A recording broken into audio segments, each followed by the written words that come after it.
महाराज जी, इस अधम का प्रश्न ये है कि यदि पत्नी पति वंचक हो जावे पर पुरुष से रति करे तो क्या पति का क्या कर्तव्य है, क्या उसे साथ रखना चाहिए? पहला प्रश्न। आप पहले ही प्रश्न एक एक का, जैसे अपने को पता चल जाए कि अपनी जो पत्नी है वो धर्म विरुद्ध आचरण करके पर पुरुष से रति करती है, तो हमें चाहिए उसे प्यार पहले दे करके संभालना चाहिए।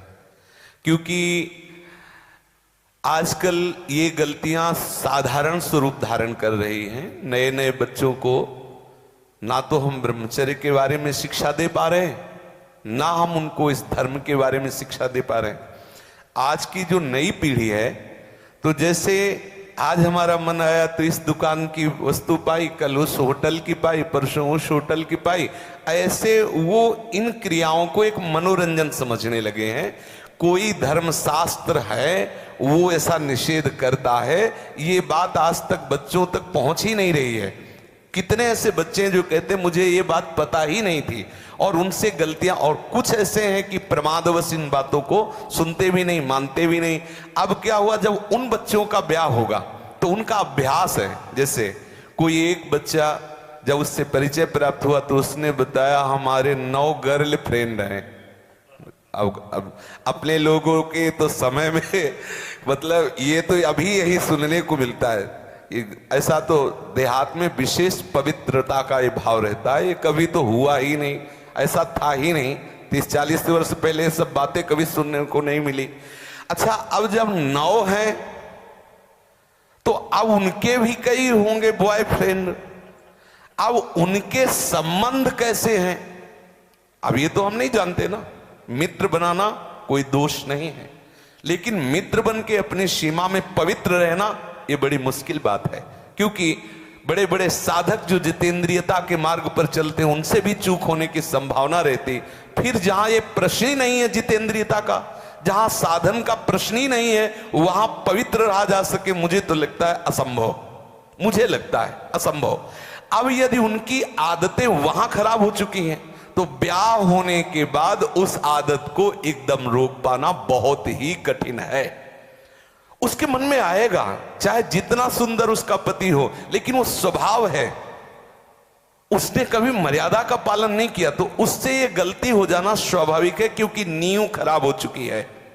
अब क्या करे, पहला कार्य पति का है कि उसे प्यार करके, लेकिन ये वही सुधार सकता है जो स्वयं में सुधरा हो।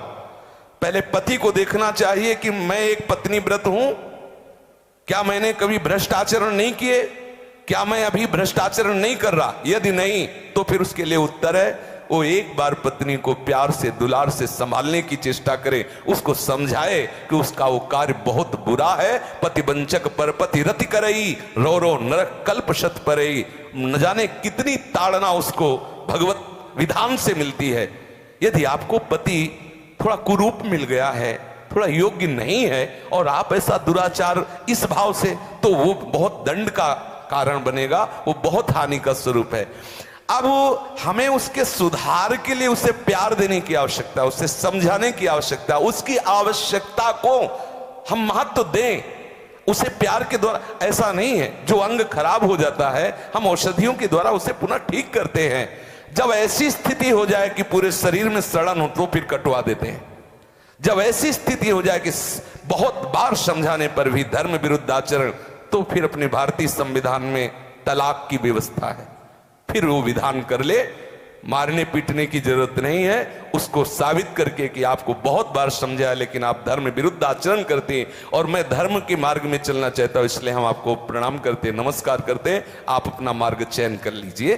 दंड देने का विधान सरकार को है, स्वयं को नहीं। पहले प्यार के द्वारा समझाए, ना समझ में आए तो संबंध खत्म कर दे, लेकिन उसे किसी भी तरह से ऐसे प्रताड़ित ना करे जो हमारे राज्य विधान के विपरीत पड़े, जो हमारे राज्य संविधान के विपरीत पड़े। पहले प्रश्न का उत्तर। महाराज जी, पत्नी के लिए प्रायश्चित क्या है? क्या भजन से उस स्त्री का कल्याण? भजन से किसी का भी कल्याण किया जा सकता है। अगर वो व्यभिचारिणी पत्नी है और हमारे प्यार से वो सुधरना चाहती है तो भगवान नाम का आश्रय लेकर के उससे मार्ग में बढ़ाना चाहिए। वो निश्चित भगवत प्राप्त हो जाएगी, उसका निश्चित सुधार हो जाएगा। जब वैश्याएं भगवत प्राप्त हो गई तो वो क्यों नहीं हो सकती? गलती किसी से भी हो सकती, पहले गलती देखने वाले को देखना चाहिए कि मेरे अंदर गलती है कि नहीं। यदि नहीं है तब यह प्रश्न आता है संभालने का, यदि है तो पहले आप अपने में ब्रेक लगाइए। आप चलो भ्रष्ट आचरण से और उसको बनाना चाहो पतिव्रता तो असंभव। यदि आप सत्य मार्ग से चलोगे तो आप में वो दम है, वो प्यार है, उसे समझाया जा सकता है। कितने ऐसे सद्भावना वाले हुए हैं कि संस्कारवश वैश्यालय में फंसी हुई लड़कियों को उन्होंने पत्नी स्वीकार किया और एक सदगृहस्थी की तरह जीवन उनको यापन करने का अवसर दिया। फिर वो तो पत्नी है, यदि वो स्वभावश गलती कर जाती है तो ऐसा नहीं कि आप उसको दंड दें। प्यार के द्वारा, आदत है बिगड़ गई, उसे संभाला जा सकता है, आदत से सुधार किया जा सकता है। यदि नहीं सुधरती तब त्याग का प्रश्न उठता है, फिर उसे त्याग दे देना चाहिए, दंड देने का अधिकार नहीं। कोई है कि किसी तरह भी ऐसी पत्नी को मार देना चाहिए, नहीं, ऐसा अधिकार नहीं। भारतीय संविधान में और भागवतिक संविधान में, दोनों में नहीं। त्याग कर दो, आपका संबंध नहीं बनता तो नमस्कार, आप अपने मार्ग को देखिए। हमारा आपका पाणी ग्रहण संस्कार हुआ था धर्म पूर्वक चलने के लिए। यदि आप धर्म पूर्वक नहीं चलती, आप स्वीकार करो कि आपको बहुत बार समझाने पर भी फर्क नहीं पड़ा, इसलिए आप अपना मार्ग चयन कर लीजिए। ऐसा चलना चाहिए। और उद्धार तो अपिचेत दुराचारो भजते मां मनन्य भाग। जिसने ये निश्चय कर लिया अवलो निशानी अपना, आज से ही वो परम पवित्र है, आज से अभी साधुर्य संबंधव्या सम्यक व्यवसिता। ऐसा गलती होती रही, स्वभावश गलती, आज से अब नहीं करूं। उसी समय से वो महात्मा है, वो पवित्र है, भगवत शरणागत है, इसलिए उसको आदर देना चाहे। कल ये पापी था, ऐसी बात ध्यान करके हम उसका कभी अनादर न करें। कल भूल से उससे गलती हो गई, आज उसने निश्चय कर लिया अब नहीं करूंगा, उसे भरपूर प्यार। मुझे तो लगता है प्यार से पशु को अधीन किया जा सकता है तो स्त्री को क्यों नहीं अधीन किया जा सकता।